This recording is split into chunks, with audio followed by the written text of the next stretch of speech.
Hello साथीहरू।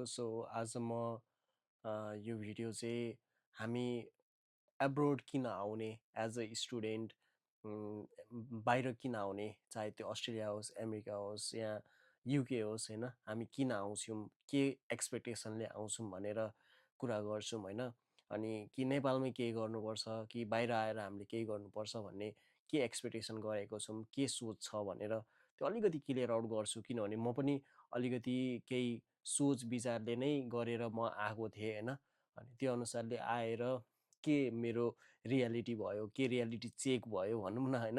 अनि त्यो अनुसारले तपाईँहरूसँग म त्यो इन्टरेक्सन गरेर अनि बोलेर म एज अ 3 वर्ष भइसक्यो म यहाँ युके बसेको। अनि मैले के लाइफ एक्सपिरियन्स गरेको छ, के छ कसो छ, एज अ ब्याचलर स्टुडेन्ट मैले कुन कुन कुन कुन फेजबाट गुज्रेको छु, के कुराहरू स्ट्रगल गरेको छ, त्यो कुराहरू सबै तपाईँहरू माझ म राख्ने नै छु। अनि त्यही अनुसारले मलाई सब्सक्राइब गर्नु होला, मलाई कमेन्ट गर्नु होला, यो भिडियोलाई सेयर गर्नु होला साथीहरूमा, अनि अन्तिमसम्म हेरेर साथ दिनु होला। सो हामी बाहिर किन रोज्छौँ, बाहिर किन आउँदैछौँ भन्ने कुरा चाहिँ त्यही नै हो। सिम्पल कुरा, एउटा डिग्री लिनको लागि, अनि एक्सपोजर पाउनको लागि, अपर्च्युनिटीहरू चेज गर्नको लागि, र अलिकति लाइफस्टाइल राम्रो बनाउनको लागि, जुन हाम्रो नेपालमा अझै सम्भव देखिरहेको छैन, होइन। अनि जुन अनुसारले हाम्रो एक्सपेक्टेसनहरू, हाम्रो डिग्रीहरू, क्वालिफिकेसनहरू अपग्रेड भएको छ, सबै कुराहरू हामीले जसरी भोगेर पढेर जुन लेभलको हाम्रो एक्सपेक्टेसनहरू भइसकेको छ, त्यो कुराहरू हामीले मिट गर्नको लागि, त्यो कुराहरू हामीले पुरा गर्नको लागि हामीले नेपाल बसेर चाहिँ हामी पाउँदैनौँ, सकिन्न भनेर जुन सोच हुन्छ, विचार हुन्छ, त्यो अनुसारले नै हामी एउटा बाहिर निस्किने प्लान गरेको हुन्छौँ के।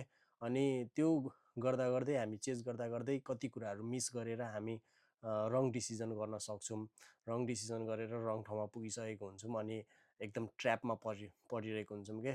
त्यो अनुसारले अलिकति माइन्ड क्लियर गरेर, होइन, आफ्नो आइडियाजहरू क्लियर गरेर, आफ्नो पोइन्ट अफ भ्यूहरू, होइन, आफ्नो कुराहरू, जुन कुराहरू छ, मैले के गर्ने कसो गर्ने कुराहरू चाहिँ आफूले एकदम क्लियर भएर आफू निस्किँदाखेरि चाहिँ राम्रो हुन्छ भनेर चाहिँ अब त्यो कुराहरूको लागि चाहिँ अब हामी जस्तो मान्छे जो अलरेडी ठाउँमा बसेर एक्सपिरियन्स गरेर बोलेको हुन्छ, त्यही कुराहरू नै म पनि सुन्ने गर्थेँ। म पनि दुनियाँ टिकटकमा, युट्युबमा भिडियो हेरेर रिसर्च गरेर बुझेर नै डिसाइड गरेर बाहिर निस्केको हो, होइन।